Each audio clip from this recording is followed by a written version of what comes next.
Hey up, welcome back. Today we're going to take a look at my helmet. Right, here we go. This is True Colour XXL from rtech. Let's have a look at the specs. You can pause video now just to read it all.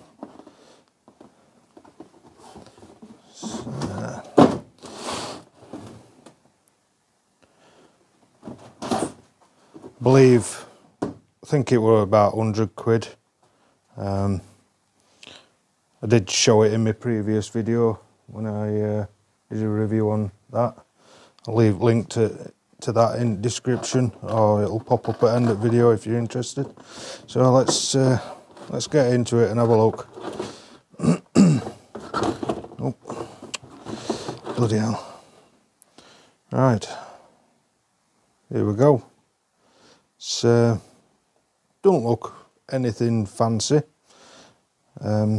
Just let me reposition camera. Get two hands on then. Yeah, so as you can see, it's a nice big screen on it. So you move around. There's no settings or out on outside of the helmet like you find on some. You've got your cushioning on front. It's very light. It's not a heavy mask compared to some I've used. Quite flexible. It's not the comfiest one I've ever used, but it's not too bad. You've got your size adjustment on it. These lock it in place a bit better, so you can do the nod and it'll come down, or it does hold up when you hold it up. So yeah, let's move this out of the way a second. If you try and get it in light so you can see a bit better.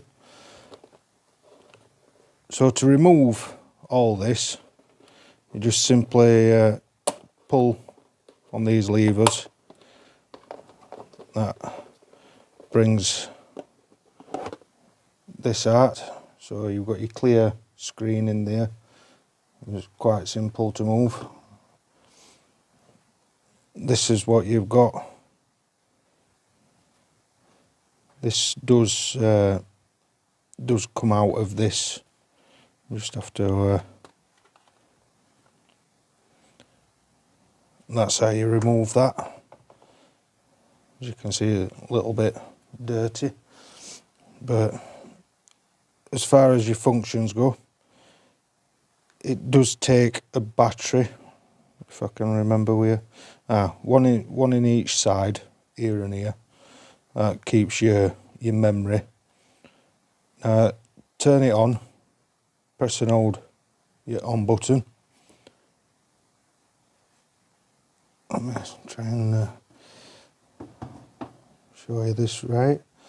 So you've got your functions, you've got your weld, then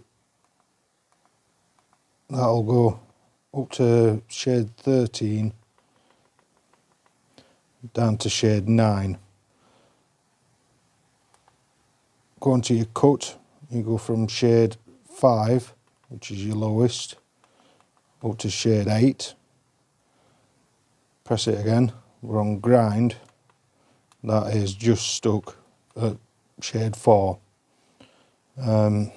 Just let me get a cloth and give this a bit of a clean and you can see better then. Right, got that cleaned a bit better. Now, as you can see, the visibility through this thing is pretty bloody good.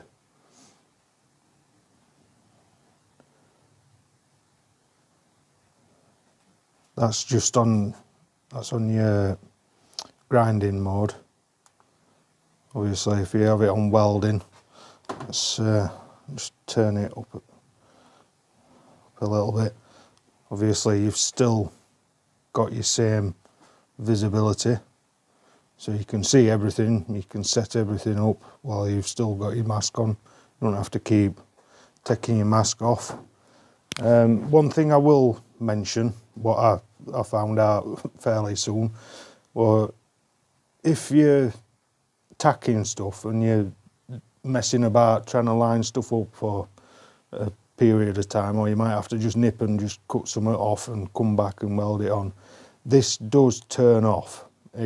I'm not sure what the time limit is, so if you do put it down for a couple of minutes or something, come back, just make sure it's still turned on before you start welding.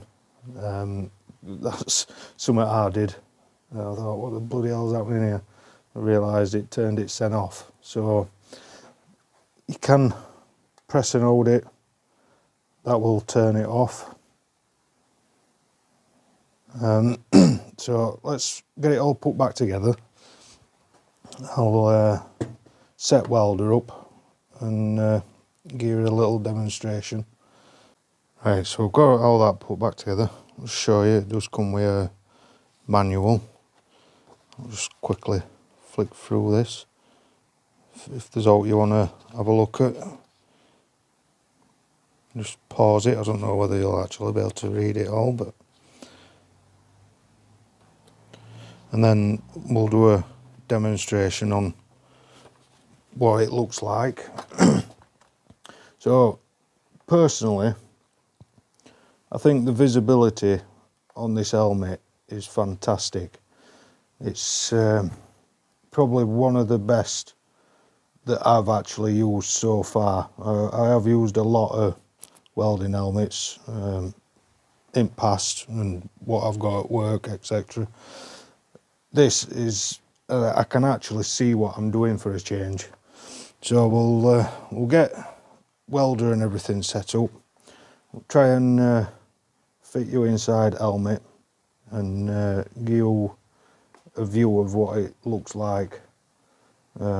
Whether it actually shows up as good on camera as what you can see, I don't know.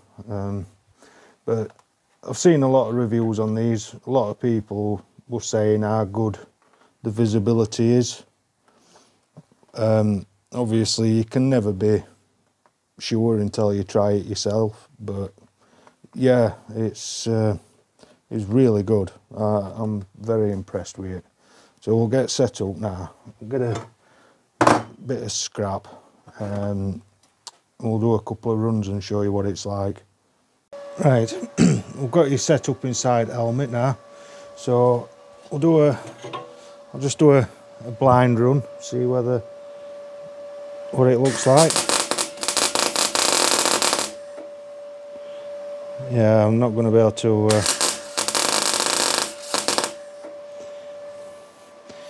let's see if I can position it a bit better. Try and get you a bit closer in. Let's see what that looks like. I'm actually welding through my screen through helmet. So let's have a go.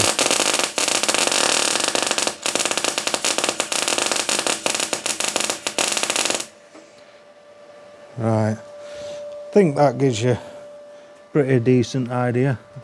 Like I say, I am looking through my phone screen as I'm recording through my helmet while I'm welding, which is a bit tricky, but we'll give it a go.